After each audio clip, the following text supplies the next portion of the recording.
Então, por não estarmos sendo ouvidos, que eu vim te pedir. Eu acho que o exemplo é tudo. Na nossa casa, como pai, como mãe, nós temos que dar um exemplo. Não adianta a gente querer corrigir, cobrar uma coisa que nós não fazemos. E eu queria só fazer algumas perguntas e eu queria te pedir um favor, porque eu sei que o senhor tem contato e é o nosso representante, eu confio no senhor. Database. Como é que nós vamos cobrar uma conduta dos nossos policiais? Como é que a gente vai falar para os familiares, incentivar, levar a mensagem da polícia se o próprio governador não está cumprindo a database? Eu não sei, eu não entendo de cálculos, mas eu entendo um pouquinho de lei. E a lei era aplicada para o policial. Se ele faz coisa errada, ele é punido. E não interessa pelo Código Penal e pela Justiça Comum. Quem vai punir o nosso governador? Que retroativo a julho, a database é 1º de março. Só essa é a primeira. A segunda coisa que eu queria perguntar para o senhor é sobre o posto imediato. Eu não sou especialista, mas eu acredito que abre sim, coronel, uma brecha, porque assim como nós estamos brigando na justiça pela equiparação do adicional de localidade de praças, dos oficiais para praças, e muitos já ganharam e provavelmente em breve vai virar jurisprudência e todo praça vai estar ganhando se não for aprovada a emenda 51, talvez daqui a um pouco alguém levante a hipótese de que os praças também têm que se aposentar com 30 anos e ir embora. Por exemplo, meu esposo faz 30 anos agora e ele acabou de ir a cabo, mas se não tivesse ido, sairia como soldado. E aí ele não receberia, pode vir a não receber o posto imediato se alguém levantar a neve, porque é uma questão de isonomia. Eu queria saber isso também. E algumas coisas que eu trouxe de interesse geral, que são pedidos, porque um dia o senhor falou uma coisa muito interessante que ficou gravado para mim, que nós somos o outro lado do copo, e muitas vezes trazer para o senhor coisas que acontecem é legal para o senhor poder resolver, porque o senhor é o nosso representante. Ainda estão acontecendo no interior, como Sertãozinho e outras cidades, os policiais estão dirigindo 12 horas e a permissão por lei são de 8. Não sei como é que o senhor está trabalhando isso daí para arrumar. E as escalas de serviço ainda estão 24/48. O que tem acontecido? O policial tem que atender a ocorrência, o policial tem que ir num DP que está fechado, porque nesses locais não funciona o DP à noite, só no dia seguinte, quando troca plantão, eles têm que fazer o boletim de ocorrência, e o índice de criminalidade nessas cidades menores, que são desconsideradas, estão crescendo. Por quê?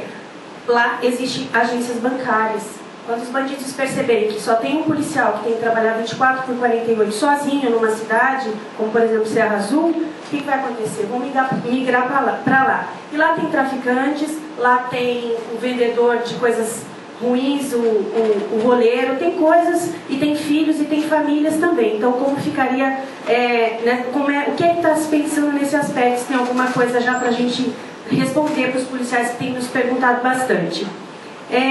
A emenda, as emendas aí, eu sei que não é da sua alçada, mas mais uma vez eu repito, o senhor é o nosso representante. Se o senhor pudesse lá entre todas cobrar a aposentadoria das meninas das PFs há 25 anos, tá? Porque é uma função que se desdobra, é uma função atípica. Para quem é policial homem, vocês sabem como é difícil chegar aos 30 anos, como é que se chega fisicamente falando, principalmente para uma mulher. Eu sei que a gente quer igualdade, isonomia, mas é uma questão até de consideração pela tripla, quarta jornada que nós mulheres exercemos, quanto mais uma policial feminina.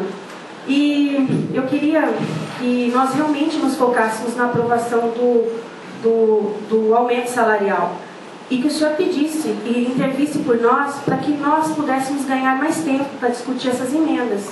Eu acho que já que não foram discutidas enquanto estavam sendo elaboradas, talvez se a gente adiar isso e ter tempo para todas as entidades participarem, para a gente criar um fórum de discussão sobre cada uma delas, acho que ninguém mais interessante e mais interessado do que nós para isso. Queria que o senhor levasse essa mensagem lá. Eu sei que é uma pressão política muito grande, eu imagino, não sei, mas eu imagino.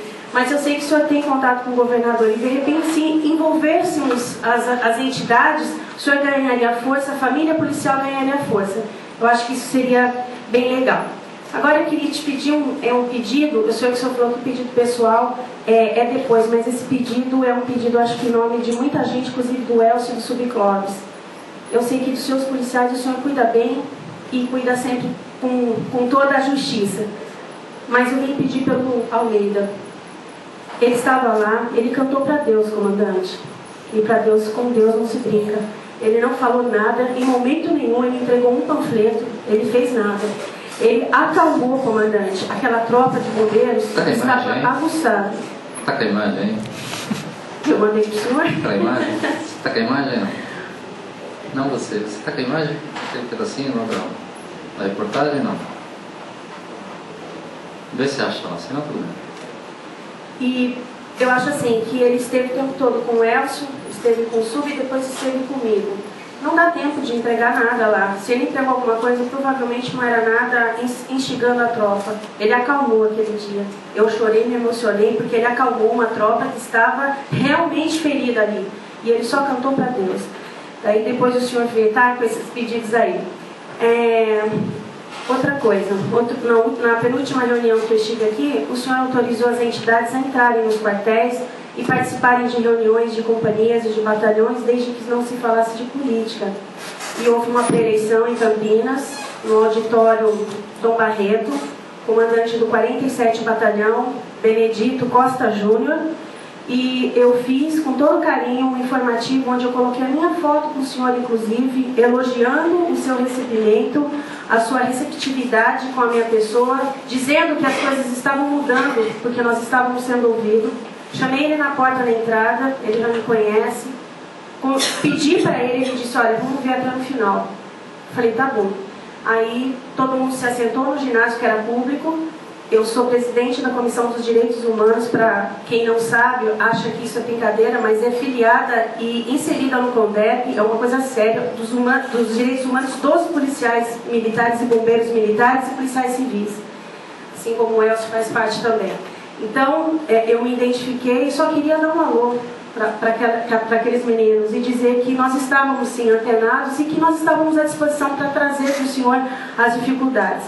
Ele simplesmente disse que ia esperar no final e eu entrei e um coitado de um capitão teve que ir lá me pedindo 1 trilhão de desculpas e me pôs para fora. Pediu para ele me retirar porque a reunião era sigilosa com a tropa. Eu fiquei tão chateada, só que eu não fui embora, não bati boca, porque eu já tinha a sua autorização.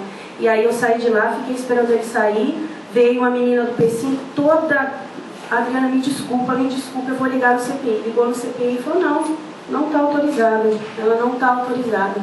E nenhuma associação está autorizada. Aí eu fui embora, quando ele saiu, ele falou assim, olha, o CPI não autorizou. Só que ele fez isso nos últimos 2 minutos do segundo tempo, já saindo, e eu disse para ele, o senhor sabe que eu estou autorizada, está aqui no meu informativo. O senhor podia ter ligado lá em São Paulo e perguntado. Ele disse para mim assim, não, jamais. E virou as costas e saiu rindo da minha cara. Então eu queria te pedir, que o senhor fizesse um documento, se não para eles que não precisam, mas para mim, porque eu não posso entrar não está tão fácil assim não, o que o senhor fala aqui pra gente, a gente quer mudar o conceito do que nós já tínhamos de um passado de até mesmo fechar batalhão e fazer coisas, mas na hora da prática não é outra. Eu não posso falar para ninguém, eu tenho que falar para o senhor, porque a ordem do senhor me autorizou. Então eu acredito no senhor. Não sei se é por falta de conhecimento desses comandantes ou porque desrespeitam mesmo e acham que quem mandam são eles, não sei. Passam por cima do seu nome, que inclusive eu enalteci, depois fiquei chateada, porque eu falei, pô, tem que falar para ele primeiro, depois eu vejo que eu sei, mas tá bom. Outra coisa, os coletes para as meninas. Comandante, vamos estudar uma forma de fazer um colete específico para elas. O índice da campanha de câncer tem mostrado que as PFs estão aumentando o número de câncer de mama, porque ele é muito bruto, não tem as características especiais para uma mulher. Então, talvez um colete mais adaptável seria uma questão de saúde e até de mobilidade. Se fosse possível pensar nisso, ficaria super agradecida em nome delas, tá? Tudo isso que eu estou te falando são pedidos que a gente está recebendo. E como a gente fala que vem aqui, todo mundo quer mudar o mundo, né? É que a gente traga tudo aqui. Bom, agora eu queria falar a última coisa para o senhor falar, que eu não falo muito, tá? Só um pouquinho. Sobre as diferenças dos nossos policiais. Tudo que o senhor falou aí, eu entendo que seja parte de um controle, de um regime necessário para se manter. A gente fala, a tropa parece cavalo, né? Mas a polícia, os policiais, no contexto que venha proteger a sociedade. Sempre a sociedade em primeiro lugar. queria te fazer um desafio, porque eu acredito em você de verdade. Vamos tentar mudar esse código, esse RD. Vamos pegar tudo aquilo que diz respeito aos direitos do policial como humano. Sem imposição, não precisa vir brigar aqui por um policial, ou vir na OAB defender, não.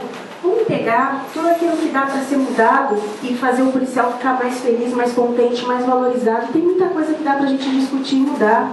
Eu queria muito te pedir isso, porque se não for o senhor, eu acredito que nesses próximos anos de comando nós não vamos ter isso.